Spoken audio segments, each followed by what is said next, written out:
Hello, Mark. This is Ted. I'm sophomore. My school number is SO341013. Today I'm going to read through Cesar Harada.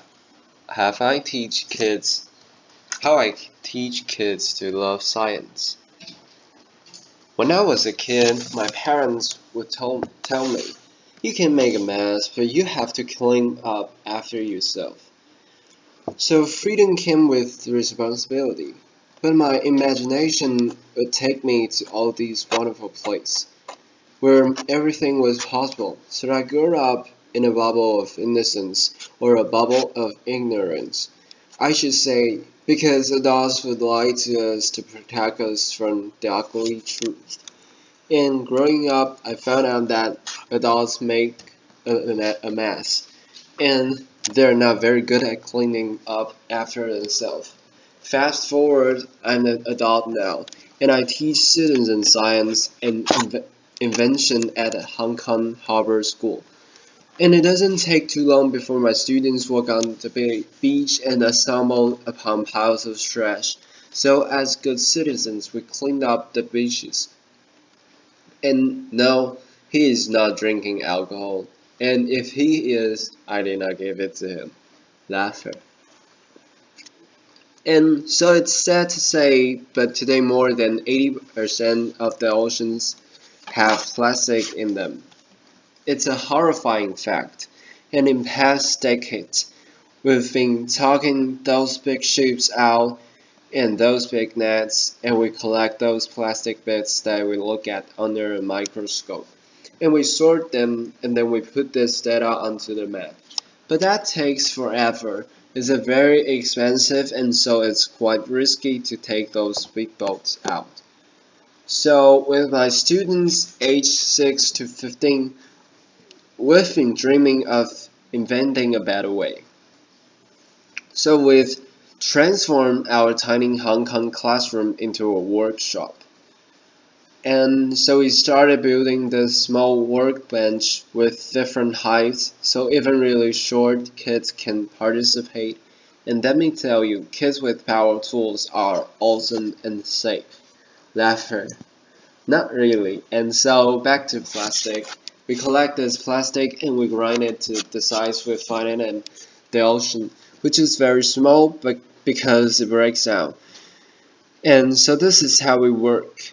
I let the imaginations of my students run wild, and my job is to try to collect the best of each kid's idea and try to combine it into something that hopefully would work. And so we have agreed that instead of collecting plastic bits, we're going to collect only the data. So we're going to get an image of the plastic with a robot. So robots, kids get very excited. And the next thing we do that we call rapid prototyping. We're so rapid at prototyping that the lunch is still in the lunchbox when we're hacking it. Laughter. And we hack table lamps and webcams into plumbing fixture, and we assembles that into a floating robot that will be slowly moving through water and through the plastic that we have there. And this is the image that we get in the robot. So we see the plastic pieces floating slowly through the sensor, and the computer on board will process this image and measure the size of each particle, so we have the rough estimate of how much plastic there is in the water. So we documented this invention step by step on the website for inventors called Instructables, in the hope that somebody would make it even better. What was really cool about this project was that the students saw the local problem, and boom, they are trying to immediately address it. I can investigate my local problem. But my students in Hong Kong are hyper-connected kids, and they watch the news, they watch the internet, and they came across this image. This was a child, probably under 10, cleaning up an oil spill barehanded. In the Sundarbans, which is the world's largest mangrove forest in Bangladesh. So they're very shocked because this is the water they drink, this is the water they bath in, this is the water they're fishing, this is the place where they live, and also you can see the water is brown. The mud is brown and the oil is brown. So when everything is mixed up, it's really hard to see what's in the water. But there's a technology that's rather simple that's called spectrometry that allows you to see what's in the water. So we built a rough prototype of spectrometer, and you can shine light through different substances that produce different spectrums. So that can help you identify what's in the water. So, so we packed this prototype of the sensor and we shipped it to Bangladesh. So what was cool about this project was that beyond addressing the local problem, though, looking at the local problem, my students used their empathy and their sense of being creative to help remotely other kids. I can investigate a remote problem. So I was very compelled by doing the second experiment, and I wanted to take it a bit further, maybe addressing even harder problem, and it's also closer to my heart. So I'm half Japanese and half French, and maybe you remember in 2011 there was a massive earthquake in Japan. It was so violent that it triggered several giant waves. They are called tsunami. And those tsunamis destroyed many cities on the eastern coast of Japan. More than 14,000 people died in an instant. Also, it damaged the nuclear power plant of Fukushima. The nuclear power plant just by the water.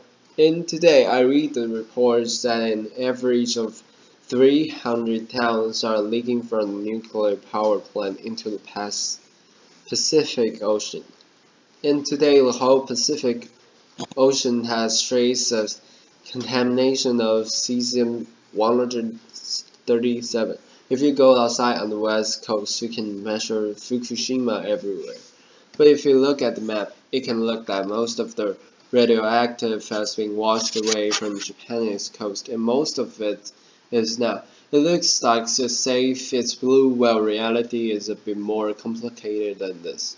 So I've been going to Fukushima every year since the accident, and I measure independently and without scientists. On land, in the river, and this time we wanted to take the kids. So, of course, we didn't take the kids. The parents wouldn't allow that to happen. But every night we would report to mission control.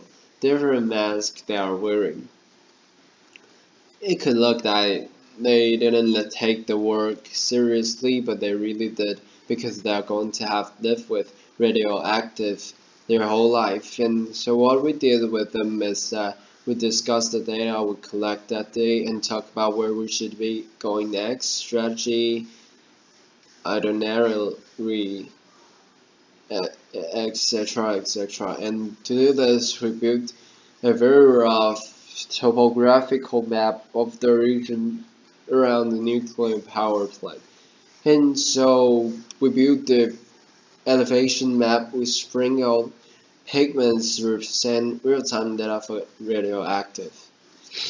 And we spread water to simulate the rainfall. And with this, we could see that the radioactive dust was washing from the top of the mountain into the river system and leaking into the ocean. So it was a rough estimate, but with this in mind, we organized this expedition, which was the closest civilians have been to the nuclear power plant. We're sailing 1.5 kilometers away from the nuclear power plant. And with the help of the local fishermen, we're collecting sediment from the seabed with a custom cesium sampler we've invented and built. We pack the cesium into small bags We then dispatch them to hundreds of small bags that we send to different universities, and we produce the map of the seabed radioactivity, especially in estuaries where the fish will reproduce. I would hope that will have improved the safety of the local fishermen and of your favorite sushi. Laughter. You can see a progression here. We've gone from a local problem to the remote problem to the global problem. And it's been super exciting to work at these different scales with those every simple open sources technology, but at the same time it's been increasingly frustrating because we have only started to measure the damage that we have done. We have even started to try to solve the problem, and so I wonder if we should just take a leap and try to invent better ways to do all these things. And so the classroom started to feel a little bit small, so we found it in the virtual site in Hong Kong, and we turned it into the largest megaspace focused on social and environmental impact. It's in central Hong Kong. In its place, we can work with wood, metal, chemistry, a bit of biology, a bit of optics. Basically, you can build pretty much everything there. It is a place where adults and kids can play together. It's a place where kids' dreams can come true, with the help of adults and where adults can be kids again. Student acceleration, Cesar Harada. We're asking questions such as, can we invent the future of mobility with renewable energy, for example, or can we help the mobility of the aging population by transforming very standard wheelchair into cool electric vehicles? So plastic, oil, and radioactivity are horrible, horrible legacies. But the very worst legacy that we can leave our children is lies. We can no longer afford to shield the kids from the ugly truth because we need their imagination to invent the solutions. So citizens, scientists, makers, dreamers, we must prepare the next generation that cares about the environment and people, and that can actually do something about it. Thank you. Applause.